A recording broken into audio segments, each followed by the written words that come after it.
The Leadville 100 mountain bike race, absolutely the worst thing that I have ever done. Hardest race of my entire career. I would take doing the Cape Epic back to back to back. But I'll tell you what, I highly recommend it for everybody to give it a shot. Good. Thanks for watching Hook, Line, and Shifter. I'm your host, Bob McCarty. Welcome to another episode. If you like it, please click the subscribe button down in the bottom. Share it and like. It means a lot to me to continue to plug along with all of these things. So, what are we going to talk about today? In 2018, actually, we're going to go back. I'm going to talk to you about all the ins and outs, everything you need to know about attempting the Leadville 100. It was, what day? August 10th? Saturday, August 10th. 100 miles. Actually, it's 105 miles. Mountain bike race. I'm going to use that term loosely when I say mountain bike race because it's a lot of gravel roads, a lot of climbing, 12,600 feet or so of climbing. So 2018 was the first time I attempted Leadville, and I was 46 years old. I attempted, got it done in 8 hours and 20 minutes. That is true. This year, we attempted it again at 52 years old, and I did it in 8 hours and 33 minutes.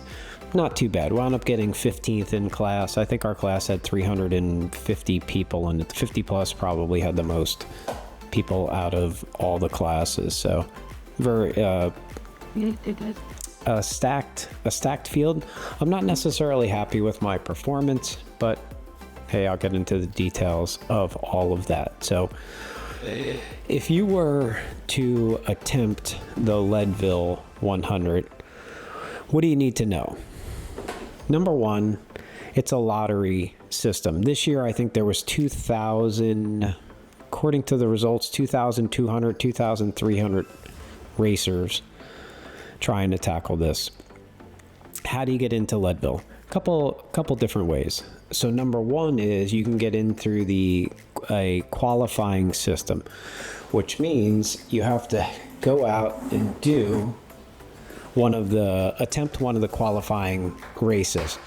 So the qualifying races are the Austin Rattler, the Sea Otter, the Lutsen 99er, Silver Rush 50, Tahoe Trail, Leadville Stage Race, and Little Sugar. Now, most people misunderstand what does a qualifying race actually mean. Doesn't mean that you're guaranteed to get into the Leadville 100. A qualifying race. Let me go into how I got in. I'm just going to use the Austin Rattler. Both times I went in 2018 and 2024, I got into the qualifying system through the Austin Rattler. Depending upon the size of your class, you're not necessarily guaranteed to get in. If you win your respective class, guess what? You're going to get into Leadville. If you finish second in your respective class, you don't necessarily know if you're going to get in. Third, you don't know if you're going to get in. So here's how the qualifying system works. They have the token, a famous token. Each class, and these are for the long races. So let's say the Austin Rattler had a 60-mile class and a 30-mile class. You can only get in the qualifiers in the 60-mile class. So in the Austin Rattler, in my class, in the 50 and the 50 plus, depending upon the turnout, how many people are there, it's going to decide on how many tokens are actually given out. So let's say in my class there was 50 people there. That might justify 2 tokens for that class. So what happens at the award ceremony, they'll go to the first place person, say, would you like to attend Leadville this year? You say yes. One of the tokens is now gone.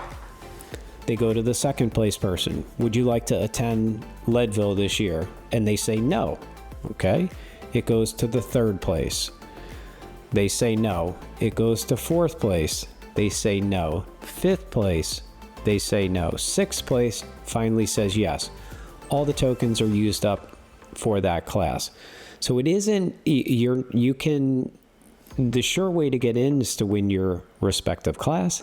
If not, you really want to stick around to see just how far the tokens are actually going to go.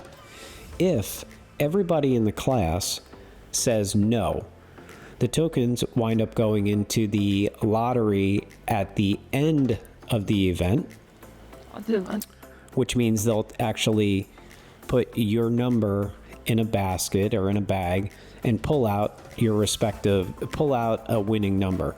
They'll say racer number 535. Would you like to go? Yes. Token goes away. The key is that you have to be there to actually get the entry into Leadville. The other thing is, as soon as you get the entry, I think it's about 36 hours that you have to pay. Yes. You have to commit and you have to pay right there. I think the entry fee right now is $475 or $550. It's worth it. Leadville puts on an amazing event. So that's how the qualifiers work, and they're good for the following year for Leadville. Leadville always falls somewhere around the second week of August. That's right, bud. Okay, let's talk a little bit about travel, where to stay, and then what to expect in the Leadville 100. I fly in and out of Fort Lauderdale to Denver. Denver's about 2 hours and 15 minutes from Leadville. It's not that bad of a drive. Denver Airport is a little bit challenging to get through. You got to take a tram. So if in fact you're renting a car, or if you're renting a car, you have to take a bus to get to the rental center. And also in the airport, you wind up taking a tram. So they say 2 hours. I would say 2.5 hours is probably a little bit better for the amount of travel and that you actually have to do once you hit the airport. Leaving the airport, not that big of a deal. Highway all the way out of Denver, head up to Leadville. So about 2 hours and 15 minutes. Where to stay? Once you're in Leadville, staying in Leadville, it's a smaller town. Yeah, your availability of places to eat probably aren't going to be that. You're not going to have that many choices, and if diet is important to you, you probably want to stay a little bit further outside of Leadville. I chose to stay at the bottom of the mountain at Copper Mountain Resort. Plenty of places to stay. It winds up being about a 35-minute drive to get from the base of the mountain up to Leadville, so not too bad. Places to eat in there, not that good. Actually went down to Breckenridge to grab dinner, so plenty of places there. To eat. So that's travel in, staying in Copper Mountain. Let's talk a little bit about altitude. What the hell can you expect? Base camp, or Leadville, is approximately 10,600 feet above sea level. Our turnaround point at Columbine is 12,000. I think my computer kept out somewhere around 12,600 feet above sea level. To get there and back to Leadville over the 105 miles, you acquire somewhere around 12,500 feet of elevation gain. It is every bit of 12,500 feet of elevation gain. Very, very challenging. Why? You can't breathe. can't breathe, you can't feed your muscles. So a couple things that you wanna consider. If you have the ability to do it, 8 to 10 days is probably where you want to be at altitude before attempting Leadville. That's going to be your best option to get yourself acclimated to the altitude. If you don't have that option, like myself, the race was 6:15 on Saturday morning. I actually flew out Friday at, I don't know, 6:30 in the morning. Got to Denver somewhere around 8:30. By the time 8:30 or 9:30, by the time I got through with getting the car, making my way up to Leadville, I got into Leadville somewhere around lunchtime, just after lunch on Friday. Went to registration, practiced for, I don't know, 2 hours or so. Went back to the hotel, showered and relaxed. Raced Saturday morning. Saturday, as soon as the race was over, packed up my stuff, drove back to Denver, and flew back to Fort Lauderdale, taking the red eye Saturday night.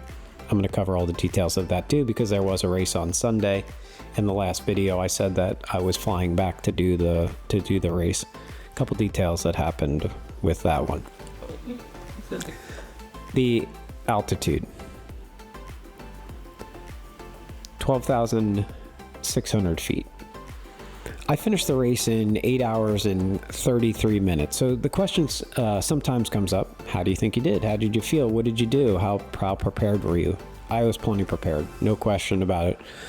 Leading up to Leadville, I finished somewhere around 9,000 miles this year, and even though I'm based out of Fort Lauderdale, somewhere around 300,000 feet of elevation gain. I get a lot of my climbing on my Wahoo Kicker with Swift, climbing Road to Sky and ADZ out the Zwift climbs, about 3,500 feet.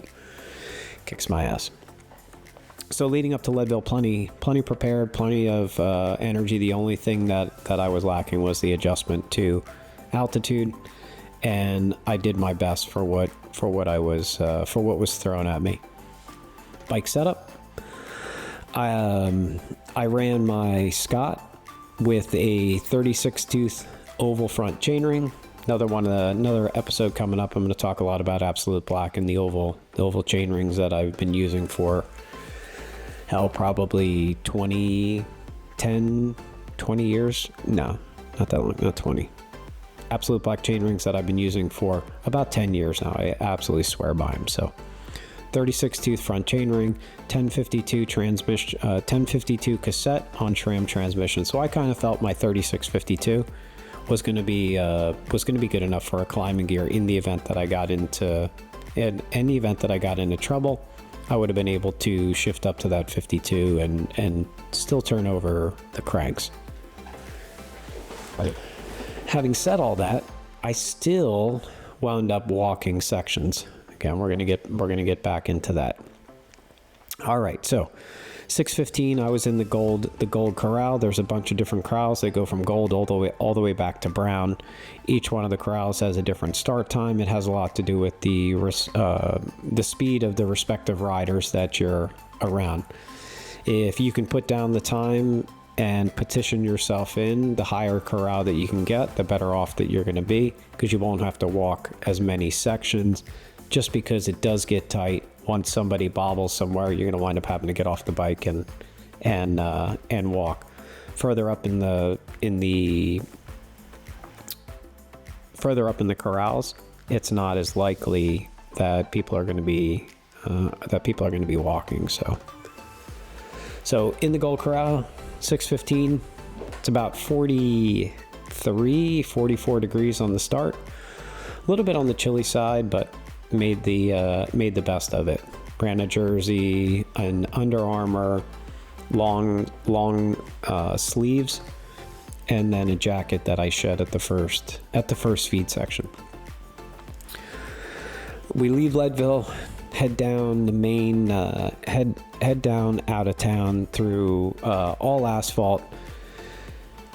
Probably a couple miles, 2 maybe 3 miles of asphalt downhill, quite fast, 30 35 to 45 miles an hour as a pack of whatever was in the gold corral. I think there was maybe 100, 150 people in that corral. So screaming down the road on that, goes onto some fire road. Then you really start the climbing from there. Altitude kicks in.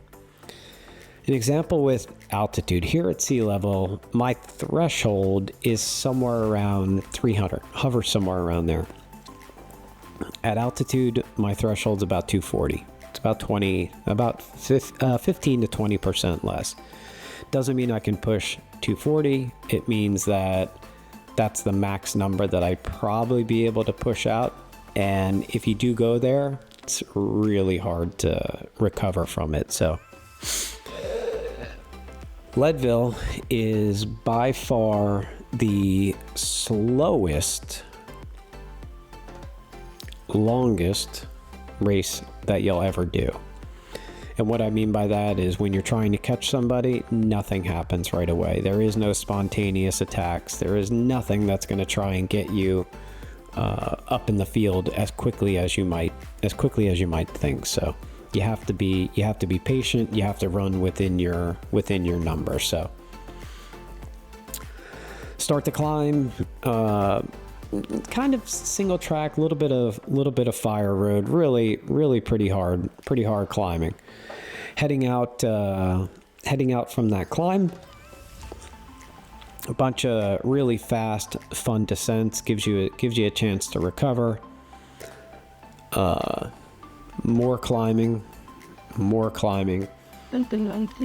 feed zones, more climbing. Then you get to the infamous Columbine climb. So in this event, you start the Columbine climb, and you're probably going to be sitting there for hour and a half, 2 hours, maybe even longer than that, 2.5 hours of just climbing the entire time. Quite challenging. Never went into my 52, but the next one down, I think, is 48. Ran the 48 for a long time. At one point, my shifter actually quit working, and part of the reason is I think I was sitting in my gear for so long that the derailleur went to sleep on me and malfunctioned and didn't come out of sleep because I sat so long in that gear. Wound up swapping the battery from my seat post to the derailleur. Derailleur started to work. Guess what? Seat post started to work too. One of the weird things that happened was as I was getting closer to the turnaround point, the top of Columbine, it does get pretty rocky, some off camber stuff. Wound up having to walk a section or two just because you're at 12,500 feet and breathing isn't going the way that you want. So I did have to walk a section or two of that.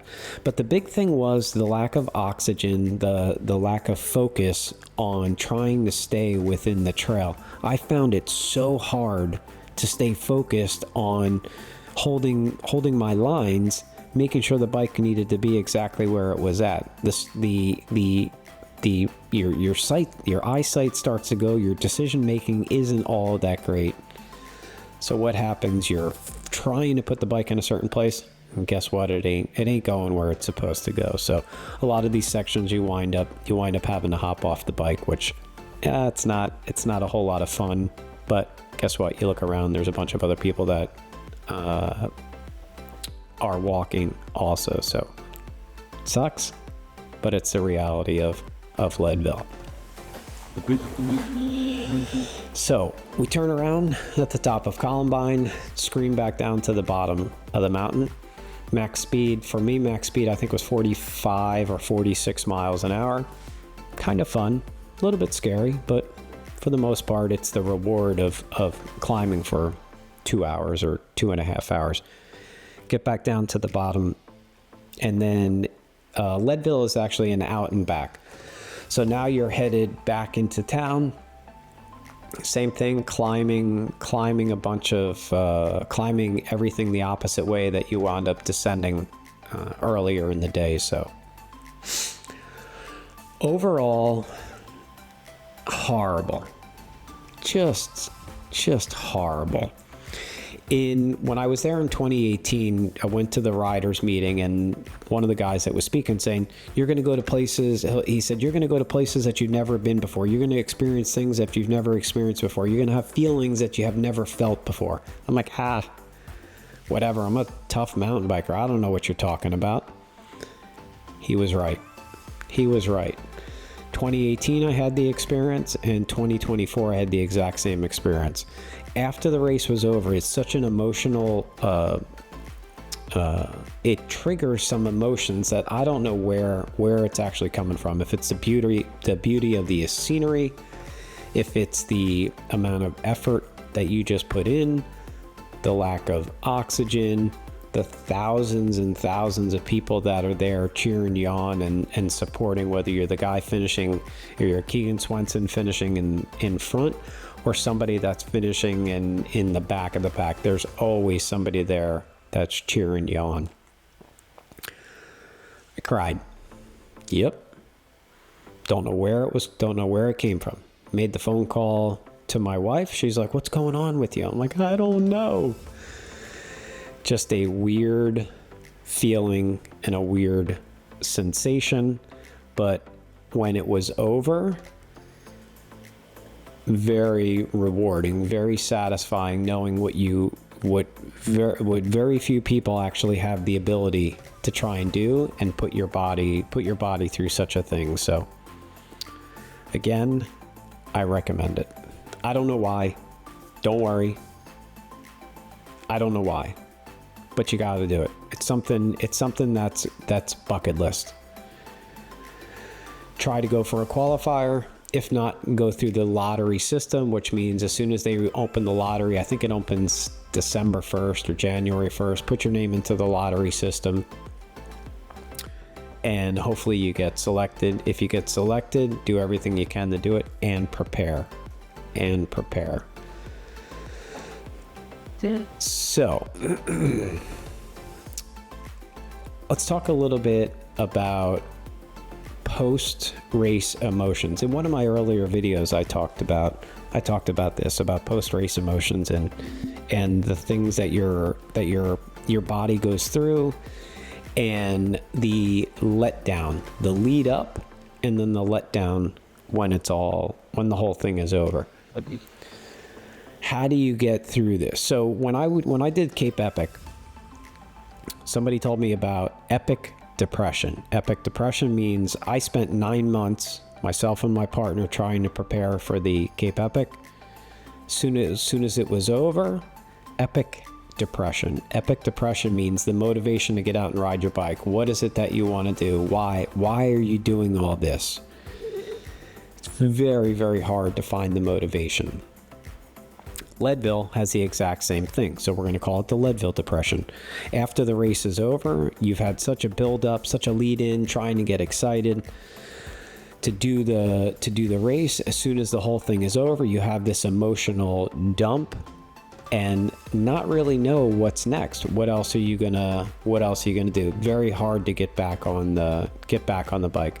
In one of the earlier videos, I said this before.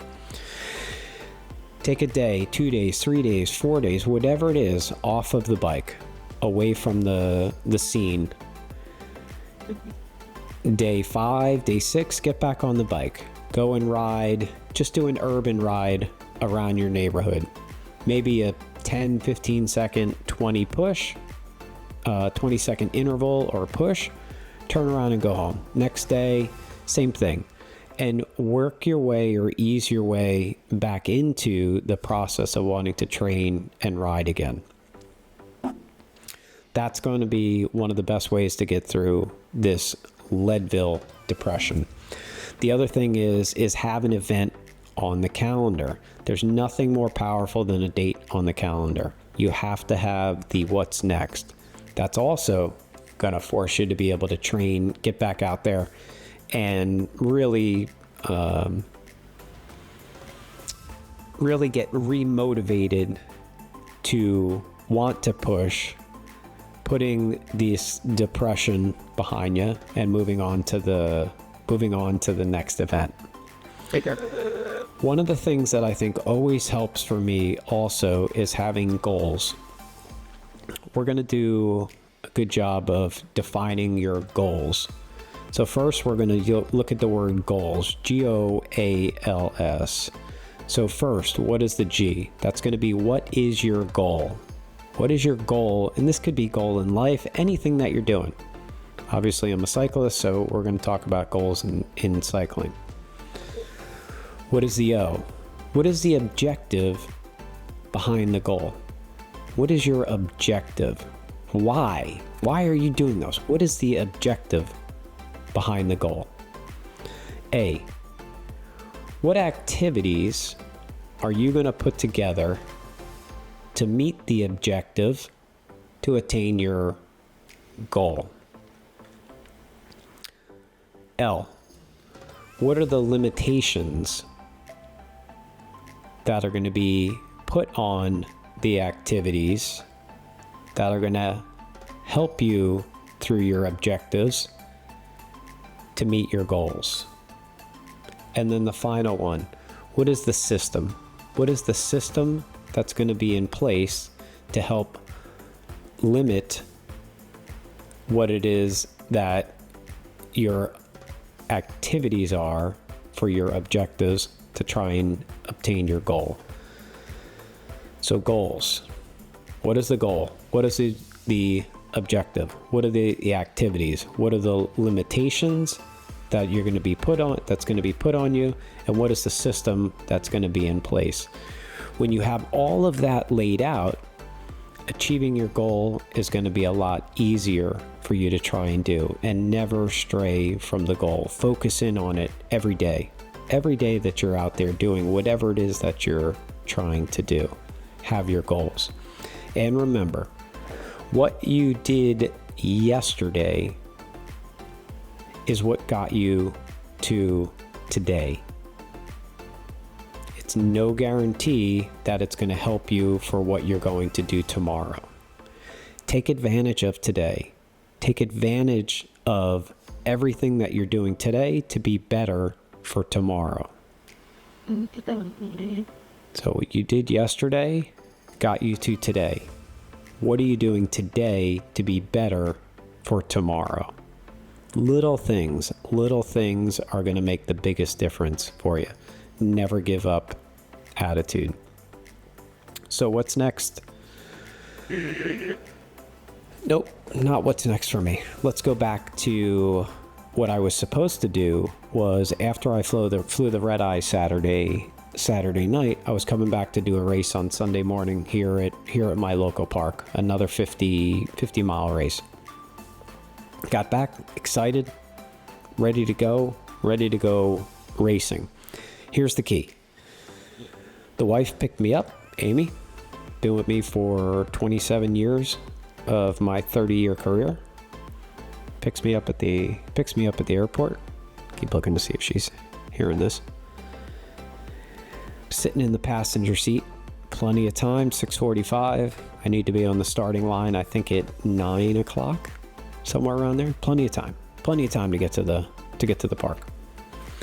So I'm sitting there, in the passenger seat like a kid, just kind of looking over at her, looking forward, looking over at her. She's looking at me. I'm looking at her. She's looking at me. Where did it all go? I finally get the look. Absolutely not. Absolutely not. I'm like, what? I feel good. She said, you look like shit. I'm like, yeah, but I feel good. Let's go. Let's go racing. Let's do this. I want to go race with my friends. No. You ain't going. I got the AC turned down. New sheets on the bed. You look like hell. Time to rest. You did what you had to do yesterday. Got it? This is me. What's fine?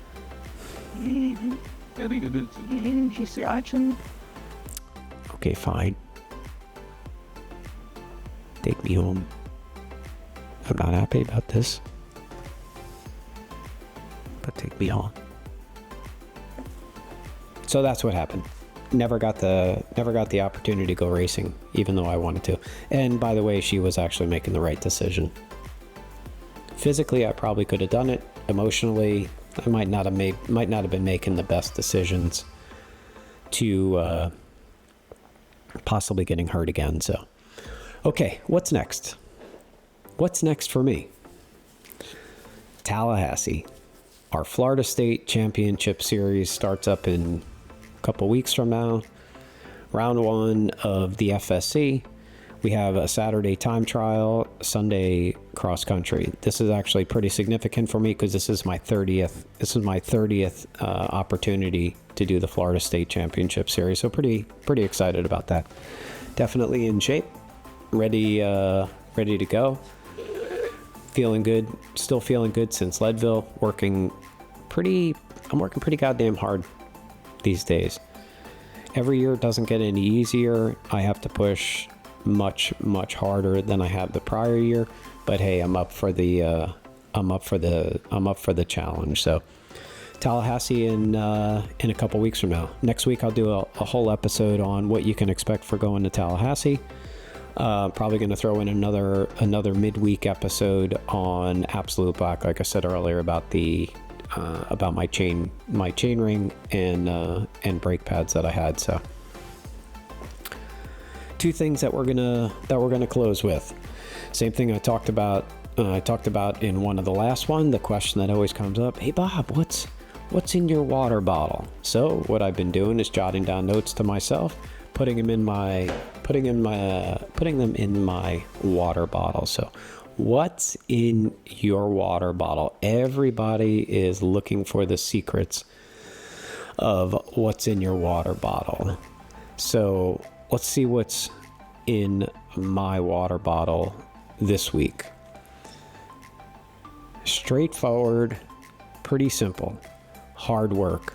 A lot of hard work. Not one time, not 1 week, not 1 month. Years and years and years of hard work. What I did yesterday got me to today. I assume yesterday didn't exist, and we're going to push again today to be better for tomorrow. So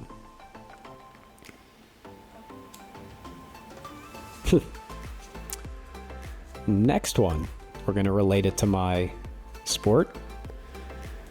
Make every pedal stroke count and have a purpose.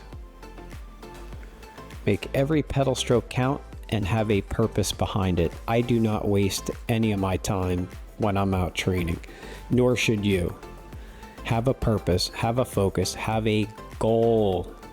Talked about it earlier. Have a goal behind what it is that you're doing every day. Make a difference, impact others around you. So what's in my water bottle? Hard work, make every pedal stroke count, and have a purpose behind everything that you're trying to do. Make sure your goals are accounted for. All right. And the final one, just like we did in the other episodes, the woulda racing.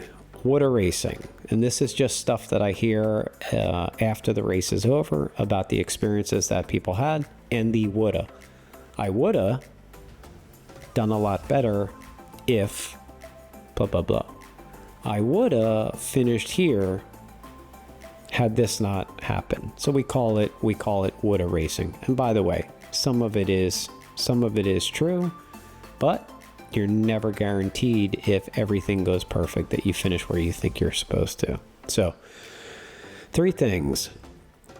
Number 3, this is related to the Leadville 100. And by the way, it's probably a little bit on the true side. The altitude killed me. Altitude absolutely killed me. I'm going to go with, there's a little bit of truth to that one. Number 2, I had to stop to pee way too many times. Altitude, your body is trying to change your cell size so it doesn't die. It winds up shedding a lot of fluid in your body, so you do wind up having to pee a lot. But guess what? Everybody has to.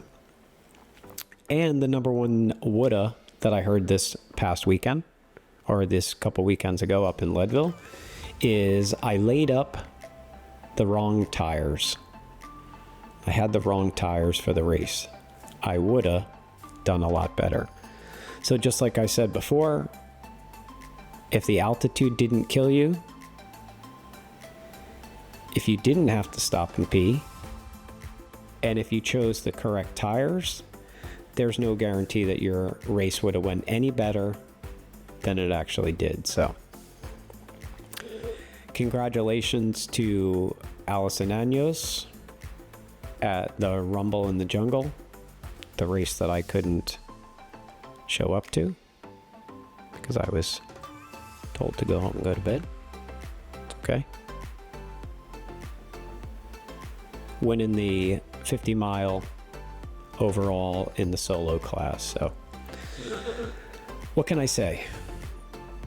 Leadville in the books, getting ready for the Florida State Championship Series. We got, I think, another 14 races before the year is over. Going to keep plugging away with this, keep making these videos. So if you like what you saw, please click the subscribe button down in the bottom, share it, and like. Thanks for watching Hook, Line, and Shifter. Bob McCarty. It's an absolute pleasure to do this. Hit me up with a comment or two. Let me know what episodes that you'd like to see. Anything that you think I can do a little bit better. Let's keep this going. So thanks for watching Hook, Line, and Shifter.